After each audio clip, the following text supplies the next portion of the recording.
वर्ध्याचा पारा वाढलाय। तापमान 42 अंश सेल्सिअस पर्यंत पोहोचलंय। तीव्र उन्हामुळे दुपारच्या सुमारास रस्त्यावरील वर्दळ कमी झाली आहे।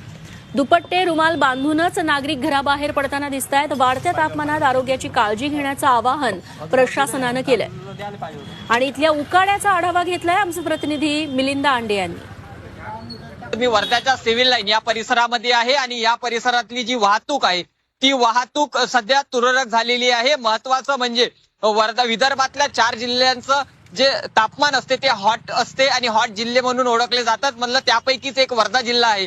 42 अंशामध्ये बाहेर पडणाऱ्यांची शरीराची लाही या तापमानामुळे होते। त्यामुळे जिल्हा प्रशासनाकडून आव्हान देखील करण्यात आलं, आरोग्य विभागाकडून देखील आव्हान करण्यात आलेलं आहे की जर काम नसेल तर घराबाहेर पडू नये, अशा पद्धतीचं आव्हान जिल्हा प्रशासनाकडून करण्यात आलेलं आहे। या संपूर्ण परिसरामध्ये दररोज वर्दळ मोठ्या प्रमाणात असते, मात्र तापमान 42 ते 43 अंश सेल्सिअस पर्यंत पोहोचलं असल्यामुळे या ठिकाणी रस्त्यावरची जी गर्दी आहे ती गर्दी कमी झालेली आहे आणि घराबाहेर पडताना कानाला दुपट्टा बांधूनच घराबाहेर पडावं असं देखील आवाहन करण्यात आलेलं आहे।